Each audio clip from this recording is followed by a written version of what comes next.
Pagbasa mula sa mga gawa ng mga apostol. Pagdating ni Saulo sa Jerusalem, sinikap niyang mapabilang sa mga alagad doon. Ngunit sila'y natatakot sa kanya dahil hindi sila makapaniwalang isa na siyang alagad. Subalit, isinama siya ni Bernabe sa mga apostol at isinalaysay nito sa kanila kung paano nagpakita at nakipag-usap ang Panginoon kay Saulo nang ito'y nasa daan papunta sa Damasco. Sinabi rin ni Bernabe na buong tapang na nangaral sa Damasco si Saulo sa kapangyarihan ng pangalan ni Jesus.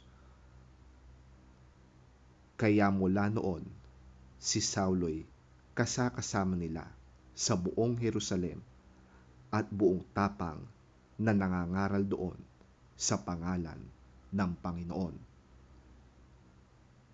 Nakipag-usap din siya at nakipagtalo sa mga Helenista, kaya't tinangka nilang patayin siya. Nalaman ito ng mga kapatid, kaya't inihatid nila si Saulo sa Cesarea at pinauwi sa Tarso. Kaya't ang iglesia sa buong Judea, Galilea at Samaria ay naging mapayapa at patuloy na nagpupuri sa Panginoon. Sa tulong at sa pakikisama ng Espiritu Santo, tumatag at dumami ang mga mananampalataya.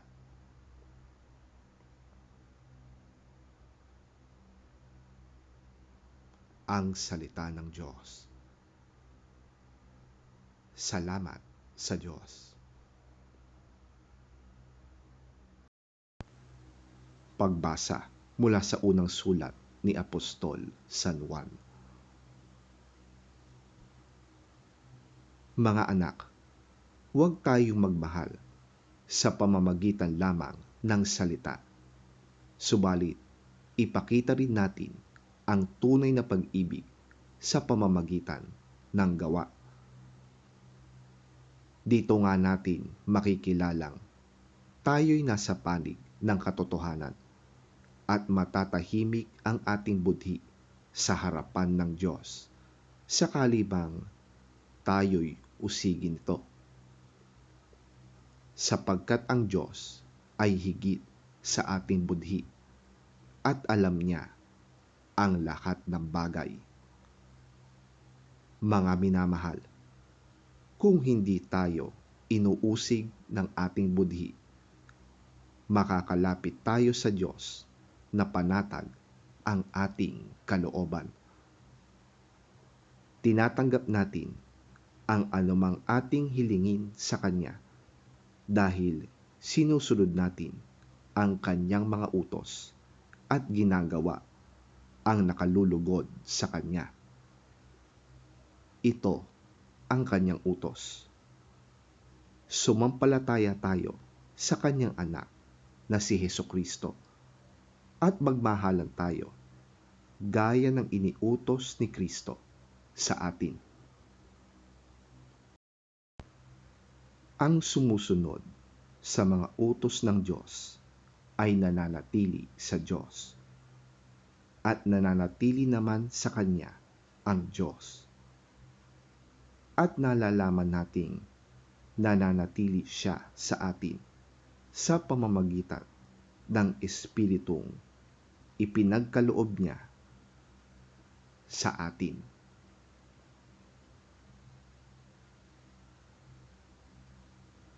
Ang salita ng Diyos. Salamat sa Diyos. Ang mabuting balita ng Panginoon ayon kay San Juan. Papuri sa iyo, Panginoon. Ako ang tunay na puno ng ubas at ang aking ama ang tagapag-alaga. Inaalis niya ang bawat sangang hindi nagbubunga at kanya namang pinuputulan at nililinis ang bawat sangang nagbubunga upang magbunga pa ng lalong sagana. Nalinis na kayo sa pamamagitan ng salitang sinabi ko sa inyo. Manatili kayo sa akin at mananatili din ako sa inyo. Hindi magbumunga ang sangang hindi nananatili sa puno. Gayon din naman, hindi kayo magbubunga kung hindi kayo mananatili sa akin. Ako nga ang puno ng ubas at kayo ang mga sanga. Ang nananatili sa akin at ako sa kanya ang siyang nagbubunga ng sagana, sapagkat wala kayong magagawa kung kayo'y hiwalay sa akin. Ang hindi nananatili sa akin ay matutuyo at itinatapon gaya ng sanga.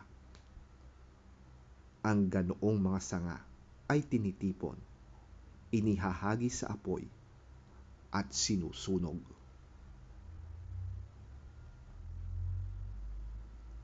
Kung nananatili kayo sa akin at nananatili sa inyo ang aking mga salita, hingin ninyo ang anumang nais ninyo at ibibigay yon sa inyo. Napaparangalan ang aking Ama kung kayo'y masaganang nagbubunga bilang aking mga alagad.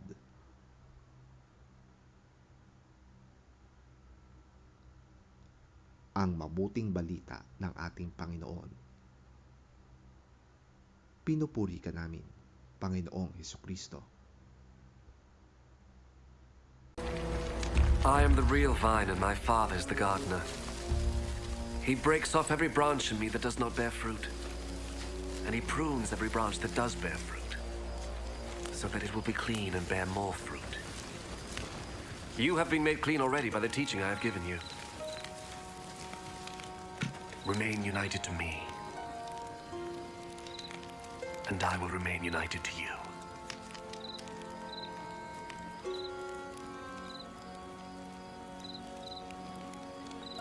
A branch cannot bear fruit by itself.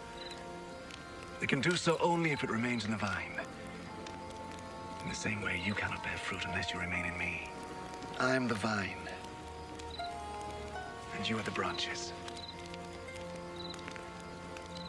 Those who remain in me and I in them will bear much fruit, for you can do nothing without me. Those who do not remain in me are thrown out like a branch and dry up. Such branches are gathered up and thrown into the fire, where they are burned. If you remain in me and my words remain in you, then you will ask for anything you wish, and you shall have it. My Father's glory is shown by your bearing much fruit, and in this way you become my disciples.